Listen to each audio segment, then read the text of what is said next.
Shalom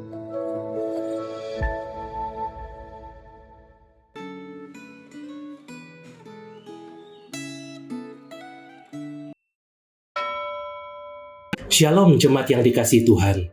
Hari ini kita akan belajar firman Tuhan dengan tema Tata Hati dan Buah Kehidupan.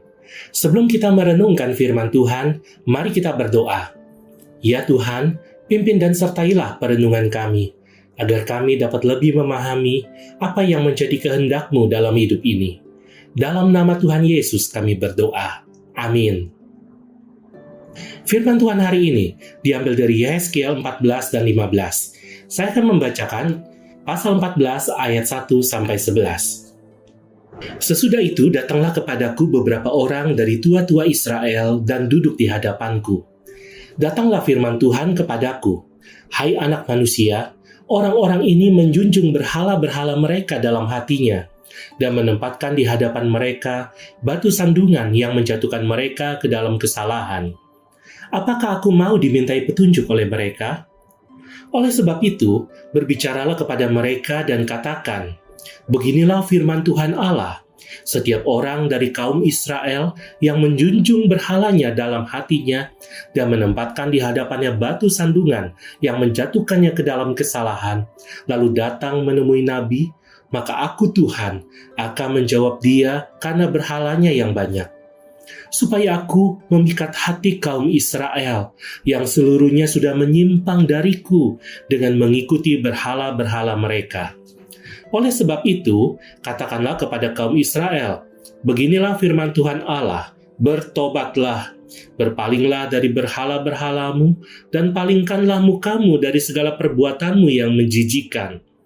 Karena setiap orang, baik dari kaum Israel maupun pendatang yang tinggal di tengah-tengah Israel, yang menyimpang dariku dan menjunjung berhala-berhalanya dalam hatinya, dan menempatkan di hadapannya batu sandungan yang menjatuhkan mereka ke dalam kesalahan, lalu datang menemui nabi untuk meminta petunjuk dariku baginya, maka aku sendiri Tuhan akan menjawab dia.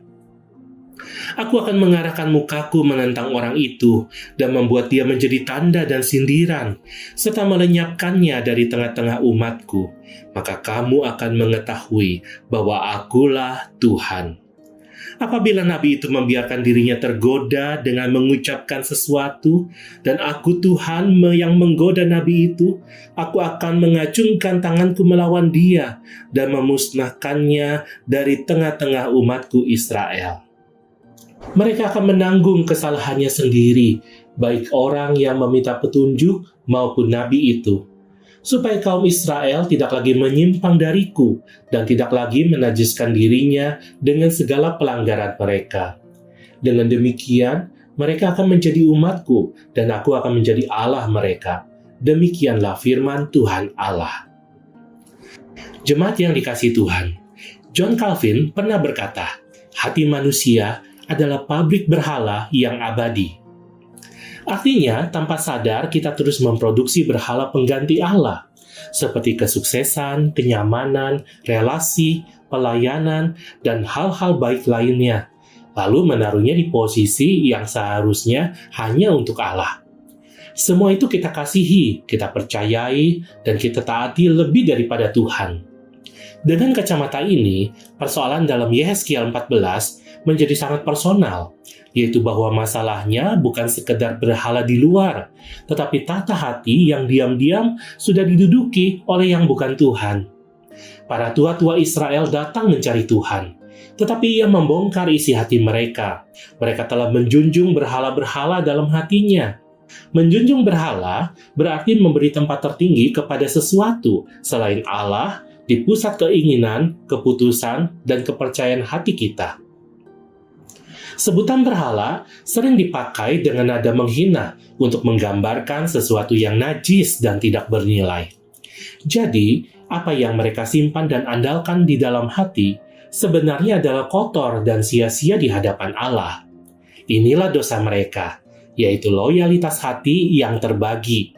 Mereka ingin mendengar suara Tuhan, tetapi tidak mau meninggalkan berhala dan terus mengutamakan hal-hal lain seperti keamanan, kenyamanan hidup, popularitas, atau kepentingan pribadi. Oleh karena itu, Tuhan berkata bahwa Ia akan menjawab mereka dengan cara yang menyingkapkan isi hati mereka sendiri. Selanjutnya Tuhan menyebut 3 nama besar, Nuh, Daniel, dan Ayub. Mereka adalah tokoh-tokoh iman yang benar dan setia. Sekalipun berada di tengah umat, mereka hanya bisa menyelamatkan diri sendiri. Jelas bahwa iman tidak bisa diwakilkan, tidak bersifat kolektif, dan tidak bisa diwariskan. Keselamatan bukan karena leluhur yang hebat, sejarah yang mulia, kota yang suci, atau warisan rohani. Kita tidak bisa menumpang iman orang lain tanpa pertobatan pribadi. Tidak ada perlindungan rohani karena kedekatan dengan orang saleh. Relasi dengan Allah bersifat pribadi, dan setiap orang harus bertanggung jawab atas hubungannya sendiri dengan Allah. Pasal 15 menggambarkan Israel seperti kayu anggur yang hanya bernilai jika berbuah. Tanpa buah, kayu anggur tidak berguna dan hanya untuk dibakar. Hal ini menegaskan bahwa umat Tuhan dipanggil untuk hidup taat dan setia. Tanpa buah, identitas umat kehilangan makna. Hati yang menyembah berhala membuat hidup tidak berbuah, dan hidup yang tidak berbuah menunjukkan hati yang bukan milik Tuhan. Allah melihat hati, bukan sekedar melihat penampilan luar. Allah mau membongkar berhala kita agar kita kembali kepadanya. Apakah ada berhala yang tersembunyi di dalam hati Anda? Apakah hidup Anda telah berbuah? Mari kita berdoa. Tuhan, terima kasih untuk firman-Mu hari ini. Ampuni kami jika ada hal-hal lain yang diam-diam kami tempatkan lebih tinggi daripada Engkau di dalam hati kami. Tolong kami meninggalkan setiap berhala, kembali mengasihi dan menaati Engkau dengan sungguh-sungguh. Ajarlah kami bukan hanya memiliki penampilan sebagai umat-Mu, tetapi menghasilkan buah kehidupan yang nyata melalui ketaatan, kesetiaan, dan kasih kami kepada sesama. Dalam nama Tuhan Yesus kami berdoa. Amin.